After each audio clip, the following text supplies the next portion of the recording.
Halo guys, selamat datang kembali di Yuan Channel. Ketemu lagi sama aku Novi. Oke, hari ini aku ada info gembira buat kita semua. Soalnya kita akan bahas mengenai penyakit. Penyakit apa yang akan kita bahas dalam pertemuan kali ini? Kita akan membahas mengenai penyakit DBD. Apa itu DBD? Nanti kita akan bahas dalam videonya. Oke, sebelum lanjut ke videonya jangan lupa di subscribe, di like, dan di komen juga serta share ke teman-teman kalian. Oke, selamat menonton. Kita masuk ke video intinya. Jadi hari ini kita akan bahas mengenai demam dengue. Jadi demam dengue itu biasa disingkat di kalangan masyarakat paling dikenal dengan istilah DBD. Jadi DBD ini adalah infeksi virus yang dibawa oleh nyamuk. Nyamuk apakah itu? Nyamuknya ialah jeng jeng jeng Aedes aegypti. Aedes aegypti ini merupakan salah satu faktor yang paling banyak menyebabkan terjadinya DBD di Indonesia terutamanya. Manifestasi klinik yang dapat ditimbulkan atau gejala dari DBD ini ialah salah satunya demam. Demam atau febris ini biasanya akan timbul pada hari pertama hingga hari ke-7, tidak lebih daripada hari ke-7. Kemudian demamnya ini mempunyai pola yang sangat unik. Kenapa unik? Karena dia membentuk seperti tapal kuda. Demam ini mempunyai karakteristik dari hari pertama hingga hari ketiga, demam akan berlangsung tinggi atau suhu seseorang itu akan meningkat dengan signifikan pada suhu yang tinggi. Kemudian di hari keempat hingga hari kelima biasanya akan mengalami penurunan suhu tubuh. Pada saat ini seseorang biasanya merasa bahwa dirinya sudah aman dari demam, namun ini bukan salah satu penyelesaian. Namun akan ada fase yang berlanjut. Jadi nantinya di hari ke-6 hingga hari ke-7 biasanya akan terjadi peningkatan demam yang sama kembali. Namun biasanya perbedaannya di hari pertama hingga hari ketiga demamnya sangat tinggi. Kemudian di hari ke-6 hingga hari ke-7 demamnya tidak begitu tinggi. Kemudian selain daripada gejala demamnya akan timbul juga gejala-gejala umum seperti penurunan nafsu makan, sakit kepala, nyeri-nyeri badan, akan timbul gejala-gejala seperti itu. Kemudian gejala lain yang dapat ditimbulkan dari penyakit DBD ini ialah yang paling khas adalah bintik-bintik merah yang kecil pada bagian kulit yang dapat kita amati dengan kasat mata. Contohnya ketika kalian punya bintik-bintik merah pada bagian tangan, bagaimana caranya kalian tahu bahwa itu adalah perdarahan di bawah kulit atau bukan? Caranya kalian gampang banget. Caranya sisa pada bagian yang ada bintik-bintik merah, misalnya nih kayak di sini. Kemudian kalian lakukan peregangan. Apabila bintiknya menghilang atau memudar, artinya itu bukan perdarahan. Namun ketika kalian regangkan kulit kalian namun tidak mengalami perubahan sama sekali, artinya itu adalah salah satu tanda dari DBD. Artinya ada perdarahan di bawah kulit.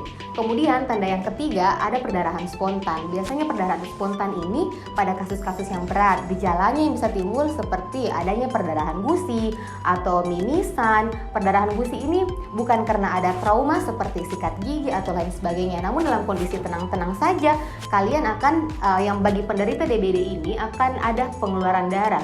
Tidak tahu sumbernya seperti apa. Hal ini disebabkan karena kondisi tubuh seseorang yang mengalami penyakit DBD ini.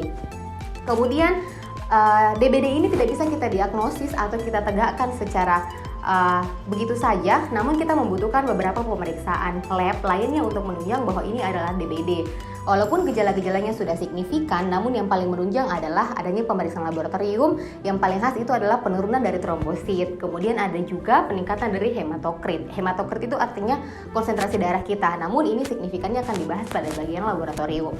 DBD di Indonesia menjadi salah satu penyakit endemis karena kasusnya begitu tinggi, karena kita merupakan negara tropis. Kemudian, apa yang menjadi penyebab mengapa DBD begitu tinggi kasusnya? Salah satunya ialah kesadaran diri seseorang. Kesadaran ini sangat penting, salah satunya bagi kebersihan. Kebersihan yang kurang itu bisa menyebabkan tingginya kasus DBD. Mengapa seperti itu?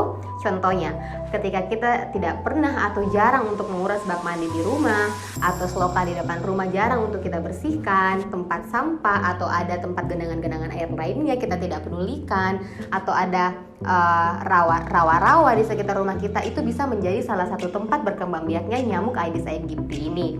Kemudian apabila nyamuk berkembang biak, artinya kita sebagai manusia bisa menjadi tempat atau host untuk terjadinya infeksi dari virus dengue ini. Apa yang bisa kita lakukan untuk mencegah terjadinya kasus DBD ini? Salah satunya ialah meningkatkan kesadaran diri kita terkait dengan kebersihan lingkungan utamanya.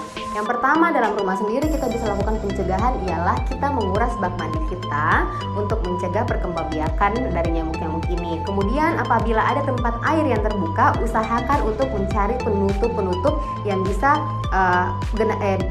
menutup tempat air tersebut sehingga tidak ada nyamuk yang bisa berkembang biak di tempat itu. Kemudian di daerah sekitar rumah kita seperti selokan, tempat sampah, itu bisa kita lakukan pembersihan. Kemudian apabila ada genangan air yang lain bisa kita tutup atau kita bersihkan seperti itu.